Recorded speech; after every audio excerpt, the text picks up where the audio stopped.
Hey guys, Drifter here. Today's video is Call of Communism. The gameplay that you're seeing right now is me playing zombies with J-Hub and Bob Blah Blah. I chose this gameplay because later on we found a way to kind of game the zombie systems to our advantage to where we get the maximum benefit and don't really have to do any work for it, which I do believe ties into the topic of the commentary, at least the first half of it. In this video, I'm not going to be talking about my personal politics because every time I mention that, even in a slight way, there's a pretty nasty backlash in the comments, but I am going to be talking about communism and to a lesser degree socialism very objectively, and I'm not going to try to put any personal biases in there. The personal bias that you do need to know is that I was raised in the United States. That's a big time, kind of capitalist country, and I did attend business school and engineering programs, so I'm very market oriented and business minded, and for that reason I do have a considerable bias against communism. But there are some good things about communism and socialism that we'd like to talk about. I know that communism and socialism are not the exact same thing. Politically, communism is very far left and socialism is actually very far right, but in some cases you end up having a communist system in a socialist society, such as the case with the USSR or North Korea or something like that. And that's where we're going to start out with most of my criticisms against communism. That's going to be the base of most of my examples, is going to be the Soviet Union, North Korea, and to a lesser degree the current Chinese government. The number one criticism that I have with communism is that it usually results in a one-party rule without consent of the people. In most cases, there's some sort of big bustling revolution that pushes out all the old capitalism, all the old aristocracy, all the old elites, and all that sort of stuff right out of the country, and you get this really energized communist party, and they take over. And the very next thing that happens is a lot of laws pass really fast that kind of cements the power of the Communist Party, to where there's not really real elections anymore. It's just communism, yes or no. And I'll use the example of a Chinese student that came to my university that I've been working with on my final project. She said that she wished that she could vote, and she was disappointed with me that I didn't vote because I was traveling to do the Gamma Labs thing. It doesn't really matter for me in Mississippi because we went very Mitt Romney anyway, and I really don't think my vote would have mattered much. And I was kind of curious. So I was like, okay, well, how do you vote in China? And she's like, oh, we no vote in China. And this, some of you are laughing at me, but I thought that China had some sort of representative democracy, more like a ballot. It's like, yes, communism, no communism, or communist candidate number 1 and communist candidate number 2. And she's like, no, you no vote. And I was like, okay, well, how do you get your representatives? I mean, how do you get your representative body and party members? And she's like, oh, you have to be old and you have to be really rich. And I was like, what the hell are you talking about? And she says that to do politics in China, you have to be older, wealthier, well-connected. It has literally nothing to do with consent of the people. And this is kind of true. When corruption bleeds through, you don't have a lot of activists, you don't have a lot of people that get voted in or win through a popularity contest. They get kind of grandfathered into the system by favors of other people. And the people that disagree, they have a lot of punishments for them. There are oftentimes secret police in communist or socialist societies that are there to breed out traitors, and treason is very different than the United States notion of treason. The United States notion of treason is a little bit funny because our highest values are freedom of speech and freedom of religion, and sometimes even doing a rebellious thing can be considered patriotic. Over in different countries that have a very strong social body that works together and they're very collective, any sort of disagreement, any sort of how would I say it? I'm kind of struggling for the word here. Anything that is against the mainstream can be seen as treason, and that's punishable. Sometimes it's very small things, sometimes it's big things. You lobby for a change, even a life-saving, critical, or crucial change. If it comes across the wrong bureaucrat the wrong way, you're just kind of in trouble. There are thought crimes in these societies. People aren't normally allowed to think critically or think freely. Their books are very heavily skewed toward the ideology of the governments. Now, that's kind of true everywhere. You see a lot of that, and the same thing here in the United States. Like, the U.S. is the most awesome country ever, and we never did anything bad, and we're super cool people. But when you get to a collegiate level, you realize that's not true, and you get to learn some real history. In other places, that's not necessarily true. And dissidents have a tendency to disappear. They just kind of poof, go away. Oh, well, I don't know, maybe he left the country. I don't know where he is. Some people think this is a good thing. Some people think that having a secret police and policing your citizens, policing their thoughts and their what they say is a good thing. Some people feel that it's more important to be collective than it is to be different, and more important to move ahead with one thing rather than to argue about alternatives. I'm not going to talk about that, but it can lead to inefficient economies for several reasons, and the most relevant reason to that is with citizen informants, and the best example I have here would be in, West Germany? No, East Germany, my bad. I got my East and West backwards for a second.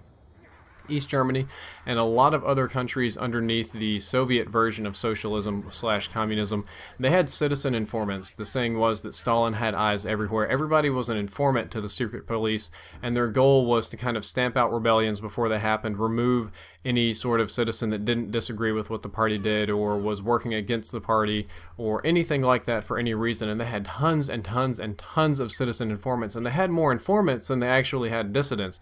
And there was a lot of pressure on these informants to turn people over, to find a reason to turn somebody in, so that they could prove that, you know, I'm valuable as an informant. Look, I'm turning these people over. Please don't do anything bad to me. And because of that, you had a lot of petty things that got people in jail. You didn't criticize your boss. You didn't criticize your coworkers. If you're the boss, you don't give your underlings too hard of a time, because even that guy cleaning up the shit in your toilets could be a citizen informant, and he could just make something up or plant a little leaflet in your office that would make you look like a capitalist, egalitarian kind of bad guy, and they would just kind of shoo you away. Of course, that didn't totally stall the economy. That didn't crash systems. Not everybody was afraid of everybody. I mean, there were buttholes everywhere criticizing and being mean and saying this design won't work and that design will work and we need to do this and that. But it did hamper that. It toned that back. Any sort of criticism that you had for people was more muted, more conservative than it would have been otherwise, because even if that wasn't a citizen informant, what if that was the cousin of the local, like, I don't know how each country did their judicial system, like a judge or a police captain. It could be very, very bad for you, and this really slowed down economies because it kind of choked up freedom of speech. However, there is a good thing to this, believe it or not, in a way, and that's that all of the people that did get kind of disappeared, most of them went to gulags or slave labor camps. The gulags were very common in Russia. There were lots and lots and lots of them. They put them out in Siberia. There was very little escaping going on. They had plenty in China for a while. I think they've mostly gotten rid of them. They have regular prisons now that they're trying to compete and be more open to the rest of the world. But you do have this currently in North Korea. Anybody that's a dissident actually goes to a gulag where they're considered less valuable than the animals that work there. You're tortured, punished, killed for fun. You can go Google all this kind of stuff. I don't want to get into it. But the point is that slave labor is remarkably efficient. The labor and cost that goes into a gulag is very, very low. The only cost is just keeping your workers alive, or keeping them alive long enough to get more workers in, and then the old ones can kind of starve or die or freeze or whatever. And they do good work. They do a lot of the raw, dirty work that other people don't want to do, that you would normally have to pay them a lot to do. And that is very, very efficient. It's for this reason that North Korea is a very big exporter of fruits and berries, if I'm not mistaken, though they only export to China. And that's where the bulk of their economy is in the slave labor. And in Russia, you had a lot of this logging, the timber, working the mines, that sort of stuff. That's where a lot of their coal and minerals came from. And that works very, very well for everybody that's not a slave. If you're one of the slaves or prisoners, then it's not a very good thing for you. But for everybody else, all the goods are cheap and you can enjoy it. You had the same kind of thing here in the United States that led to our Civil War. All the blacks in the South, or not all of them, but like 99% of them were enslaved. And that slave labor was remarkably efficient, and we were producing some really cheap stuff down here in the South. On top of this, you have centralized planning. This is a common theme in just about every sort of communist government, is that decisions are made for the group and for the group benefit, and because of this, you don't have competing businesses. Instead, you usually have a centralized agency of some kind, or a handful of centralized agencies. If you can think about it kind of like an octopus or a grid, like you have one big central planning agency and then maybe a dozen to 24 smaller planning agencies below that. And instead of letting the market determine how wages are going to be set, what the prices of things are, what the needs are, it would come straight down from the top, and the central agency would say, this year we're going to produce X million pounds of corn, we're going to produce X million pounds of wheat, we're going to process this much water, we're going to do this much steel, we're going to manufacture this many tanks, we want this many homes because the population is expected to grow by such and such a percent. And it seems like a good idea to centralize your economy, to have one big brain planning all of this so that it doesn't go chaotic. However, unfortunately, that's impossible, because an economy, even in a socialist society, is made of individuals that have decisions to make on what they're going to spend, because they did use money for the most part in these systems, because that's just a very easy medium of exchange. And it turns into too much information for any one organization to handle. Definitely way too much for a person, way too much for multiple people, and when you get multiple people involved, there's paperwork, there's processes, there's explaining, it gets slower and slower and more behind, and the thing just doesn't work. There's too much information to do perfect planning, and you get weird sort of shortages. You had, near the end of the collapse of the Soviet Union, you had shortage trading, where one factory would get steel, and the other one would get gas, but neither one would get steel or gas because of the central planning was weird, so they would kind of trade back and forth to produce things, and that was kind of the downfall of the Soviet Union. You could kind of see where it was going down was when they weren't getting what they needed, and the companies, or not the companies, the factories were illegally trading with each other just to kind of try to get by. And you also see this in China currently, because China has several ghost cities. You can get on Google and type this in, where they built a city that can house, I don't know, like 10 million people. They just built it over the course of 6 months or a year, and come to find out the population didn't grow that way. It was maybe done for a numbers thing, or the area wasn't as good as they thought it was, and nobody lives there. It's just complete cities, whole malls, skyscrapers, totally empty, and the only sort of business going on there are people buying and selling the apartments, hoping to kind of flip them or trade, or maybe this is going to pick up, kind of long shot investment, and that really screws up the economy, and it also kind of screws up the citizens, because instead of depending on their own propensity to build or to innovate, they kind of get reliant on the government, because when there's no businesses, even if they're government-owned businesses that are carrying the bread, you get the bread from the bread lines, which comes from the government. You get a parent economy, a big-time nanny economy taking care of people. And related to this, you have standards that are very mixed in a communist or a socialist society. Now, this is a problem that you have in the United States, too, because our government agencies aren't always the best at setting standards. Some of them are corrupt, some of them are designed to incentivize some things that shouldn't be, but it was particularly worse in some of these societies. Some of the standards were set very, very high. I've been very negative for a while. I'll say that high standards in the USSR would be like the space program. They beat the US to space, and they had a very advanced space program. Some of their standards, especially with military equipment, was particularly high. Think of the AK-47 or some of their very old rugged tanks. They weren't the best performing things in the world in that they weren't accurate, or they couldn't just on a performance test hold up to the American stuff, but their philosophy was very different. They wanted ruggedness. They wanted a gun that would not break, a plane that would always fly, a tank that would not get stuck, and that's what they got. And then there were some that were very, very low, or in some cases just weird. And the example that I want to use is the nail factories in the Soviet Union.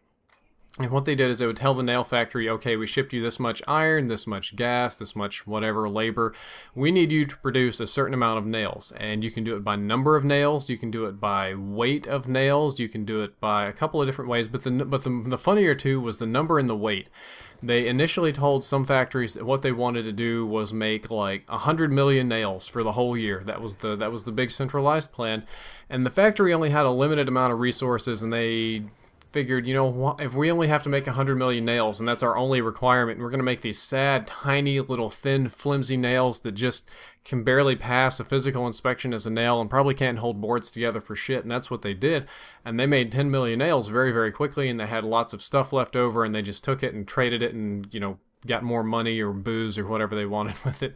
And it was a big corruption problem. Okay, so they come back the next year and like, well, this isn't working, so we're going to do this by weight. We want you to make nails that so many thousand pounds of nails, or in there it would be kilograms, because we don't want these little flimsy nails anymore. Okay, hell, what'd you say you got new management? New management's just as corrupt. They're human beings, they have problems, and they say, well, okay, we have to make these big nails, so we'll make like these 40-pound nails that are super freaking heavy and long, and just run them out really quick, so we only have to do the processes, you know, like 1/10 as many times.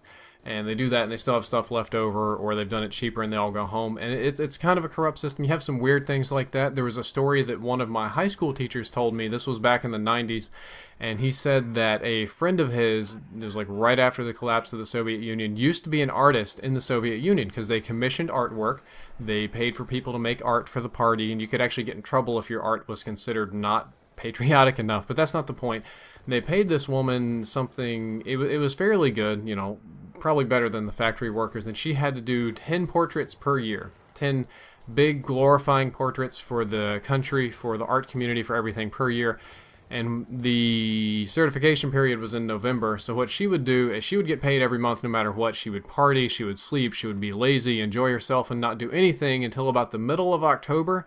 And then she would make 10 paintings as fast as she possibly could in that first 2 or 3 weeks in October and November. The people that certified her would come around in December, say, oh yes, we like these paintings, they're done, we'll see you later. And she would go back to partying and doing just whatever the hell. And because your incentives to work are screwed up, so are your results. It was a clear-cut case of no incentives, no results. If she were getting paid by the painting, or if there was a commission based on the painting, you would have had a much higher quality paintings, you would have had more paintings coming out. Same thing with the nail factories. If there was a contract with maybe a construction company and they got these thin, flimsy little nails and be like, hey, this didn't meet the requirements of our contract, we don't have to buy it, then the nail factory probably never would have manufactured things like that to begin with. And this is ultimately a problem with human beings, more so than it is with communist countries. It's corruption. You see this in the United States, you see this in any kind of country, and corruption is the big thing that really kills any sort of communist or socialist system.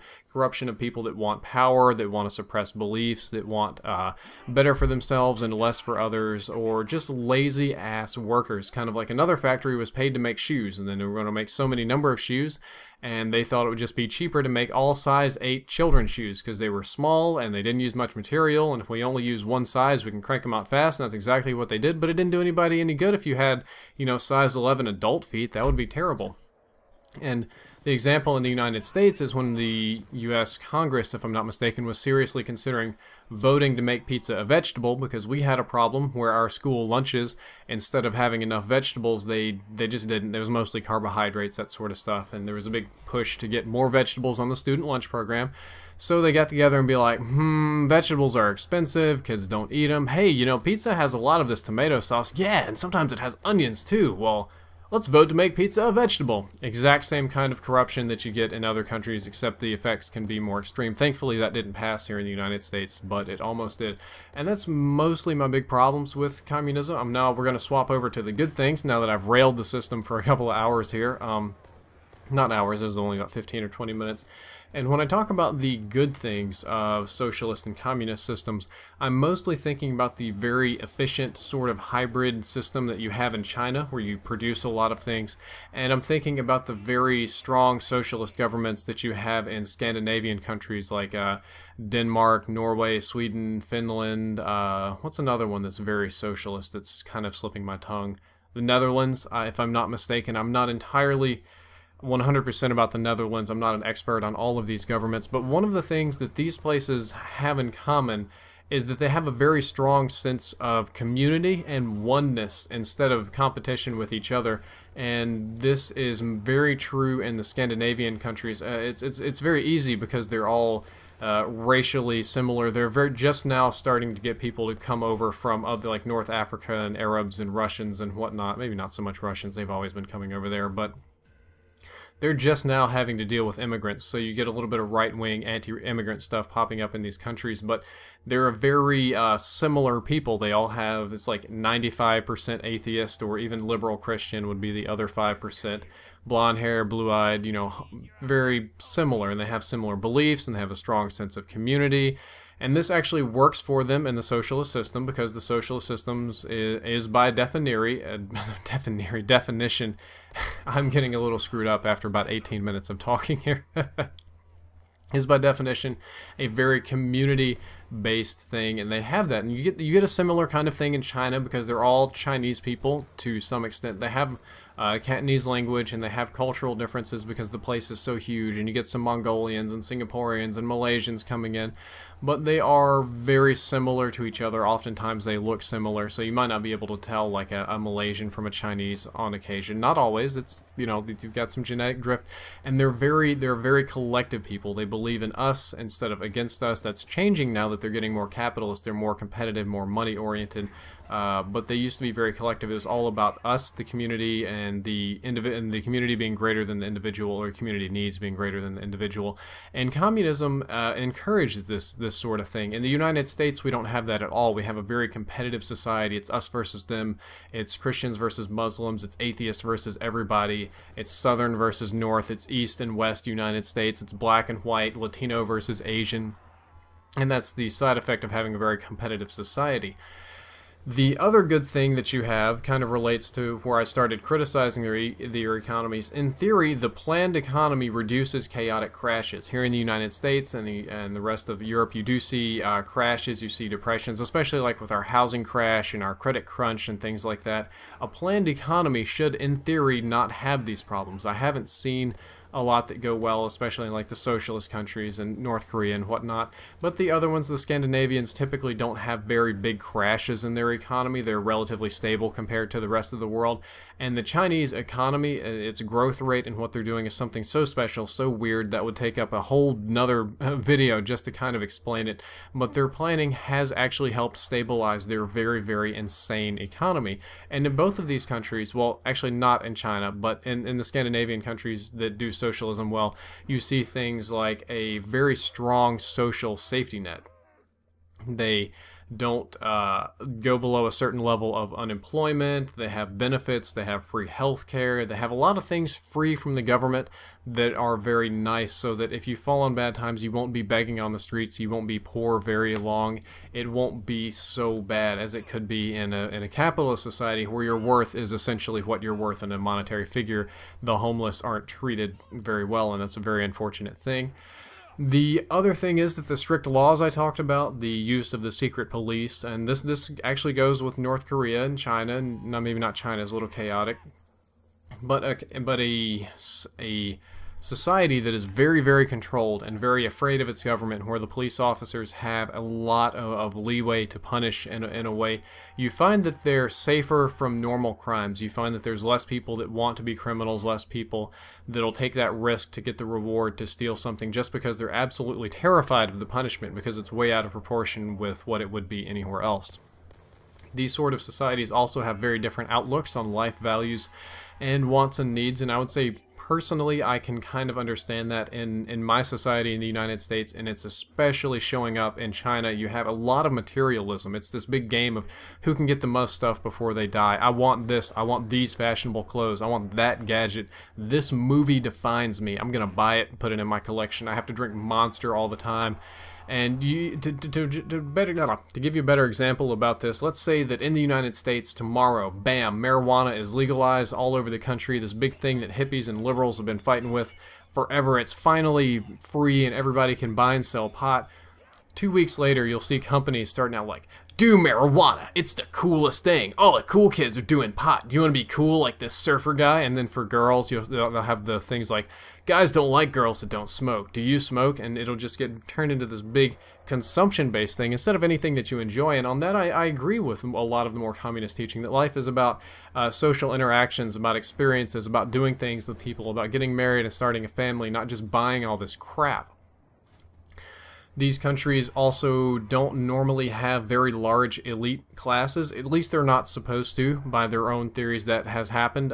You won't find a whole lot of elites down in like the South American countries. You find some, there's like a very small buffer of the super elite. Or in the Scandinavian countries. You do find it in China with the little princes, what they call the sons of all the bureaucrats that are very, very rich. They don't give a shit about anything. It's crazy. They like the story about the guy that ran somebody over in his Ferrari and then made jokes about it and then hired somebody else to take his place in trial and go to jail for him. You do see that, but it's rare. And in paper, if the system is working correctly, that won't exist. There will be pretty much no elite.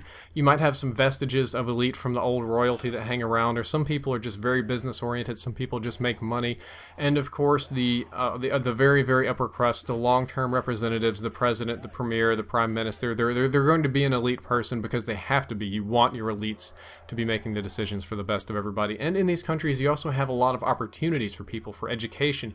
Here in the United States and in some other countries, if you're very, very smart, that doesn't necessarily mean that you get to go to college. There are lots of grant programs, there are lots of scholarships, you can borrow money, which isn't always the best idea. But not everybody gets to go. Not everybody that deserves to go to college or get an education gets to. In these other countries, socialist ones, even in the USSR and North Korea, the very smart people, the very talented people, even in a crazy place like North Korea, they get an education because they believe in making their best even better. Whereas in the United States, we believe of making our less than average just barely average to kind of qualify for the No Child Left Behind. But if you're smart in these countries, you will get the opportunity to do whatever it is that you want to do. But if you're not smart, there's not so much the ability to kind of work hard to pull yourself up by your labors. That just kind of doesn't exist. Overall, these two capitalist and communist socialist systems are very, very different. I hope that you learned something from today's commentary. I hope that you don't blast me too bad in the comments, because people do get very angry about these political things.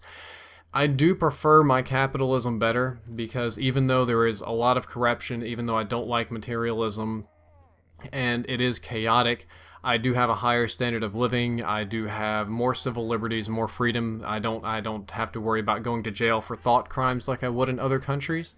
However, there are some things that I would like. I guess I just kind of admire some of the Scandinavian countries because they seem so nice to me on paper. It seems like they don't have any problems, and the Chinese economy is just staggeringly impressive if they're able to maintain it. I really don't think they will. I think they're heading for a crash, but we'll see in about the next 20 years. Anyway, I hope you enjoyed the commentary. Drifter out.